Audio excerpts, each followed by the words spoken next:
Next, kita tengok Mendel experiment. First is monohybrid cross. So cross ataupun breeding ataupun mating between two individual that involve only one character ataupun one trait determined by one gene. So ini yang dimasukkan dengan monohybrid cross. Mono bermaksud satu. Apa yang satu? Satu karakter, satu trait ataupun satu gene. Hybrid sebab kita cross, kita breed dua organism yang berbeza. Satu dia hybrid. Kita campur mak dan ayah. So mak dan ayah adalah berbeza. So that's why kita kata dia sebagai hybrid. Okay. So crossing between two different parent. So itu adalah hybrid dan setiap different parent itu mengandungi satu gene yang determine satu karakter. So itu adalah monohybrid. Tapi ingat, satu gene ada dua allele yang berbeza. Next, based on the monohybrid cross, Mendel suggests the first law of inheritance yang kita panggil sebagai law of segregation.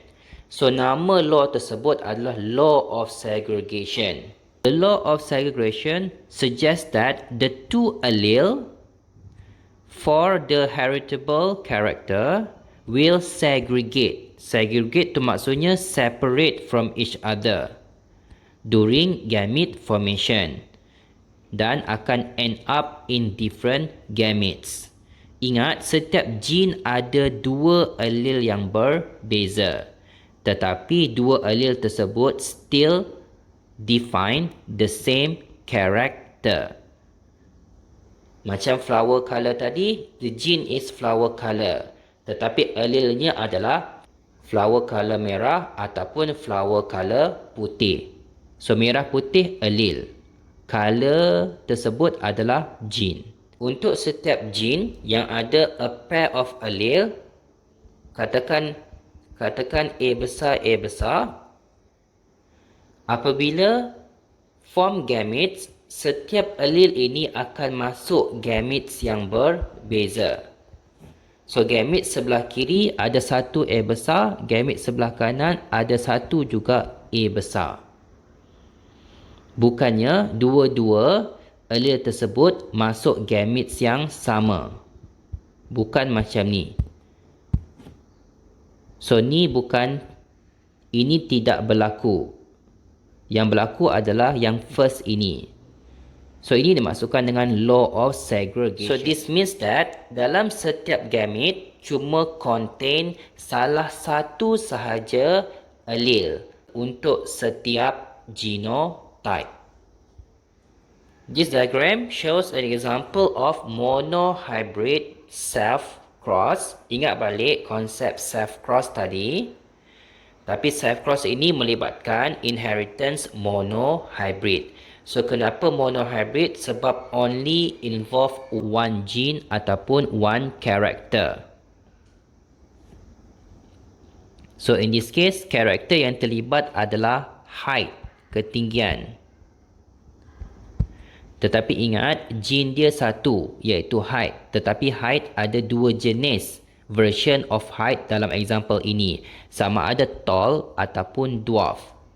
So phenotype tall adalah phenotype yang dominant. Phenotype dwarf pula adalah phenotype yang recessive. Kenapa? Sebab bila tengok parental genotype, tall huruf besar, T besar, T besar. Tetapi dwarf pula huruf kecil, T kecil, T kecil. So huruf besar untuk dominant allele, huruf kecil untuk recessive allele. So ingat, untuk tunjukkan bahawa awak merujuk kepada the same gene, the same character, the same trait, sila guna huruf yang sama. In this example, dia guna huruf T untuk represent height. T besar untuk allele dominant iaitu tall. T kecil untuk allele recessive iaitu dwarf. Apabila dua parent ini, tall parent dan juga dwarf parent, buat meiosis, so anak panah ini merujuk kepada proses meiosis. So bila proses meiosis, the daughter cell iaitu the gametes will only contain half number of chromosome. So half maksudnya separuh daripada yang asal. So kalau asal ada 2, lepas habis meiosis yang tinggal cumalah 1. So ini dah dimaksudkan dengan law of segregation, merujuk kepada proses meiosis, iaitu pada asalnya ada sepasang allele. Tetapi apabila sampai dekat gamete, selepas habis meiosis, tinggal 1 je allele untuk setiap daughter cell, untuk setiap gametes. Bukannya dua-dua masuk dalam gametes yang sama. So this is what is meant by law of segregation. The pair of allele will segregate, will separate into each different gametes daughter cell. Next, apabila gametes ini undergo fertilization, so garisan ini untuk merujuk kepada proses fertilization, iaitu proses persanyawaan di mana gametes akan bercantum, sperm dengan egg akan bercantum.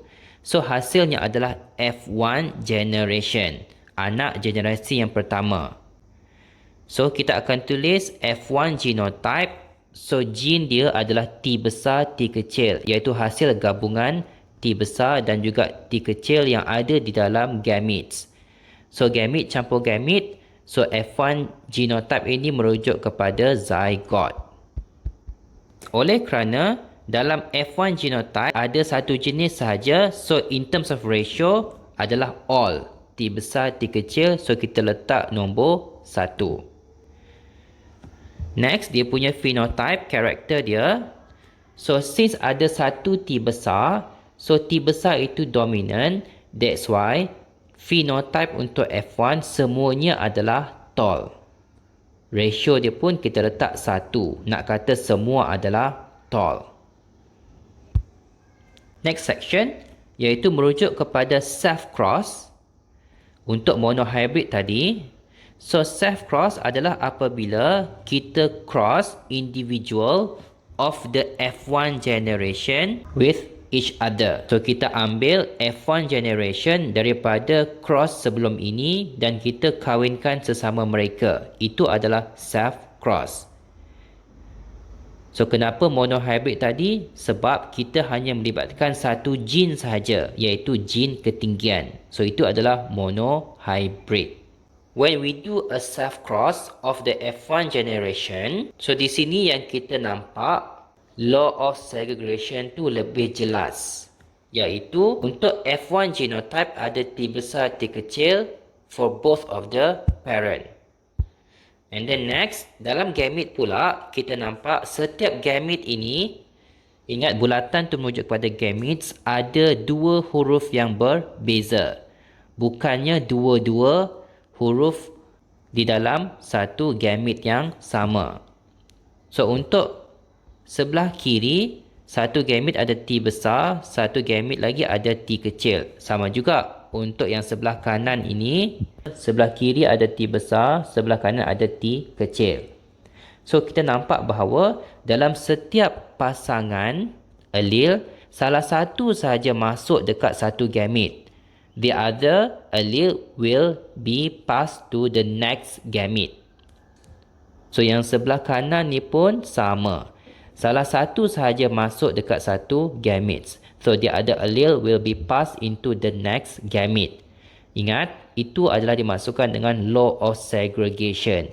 Apabila a pair of allele is separated during meiosis, and then will be transferred to the gametes. Okay, next. For the F2 generation, maksudnya generasi yang kedua, kita nampak ada pelbagai combination of genotype. Kenapa ada pelbagai combination of genotype? Sebab gamete untuk F1 tadi pun ada pelbagai jenis. Setiap satu F1 tadi ada T besar dan juga T kecil. So ni pun ada T besar dan juga T kecil.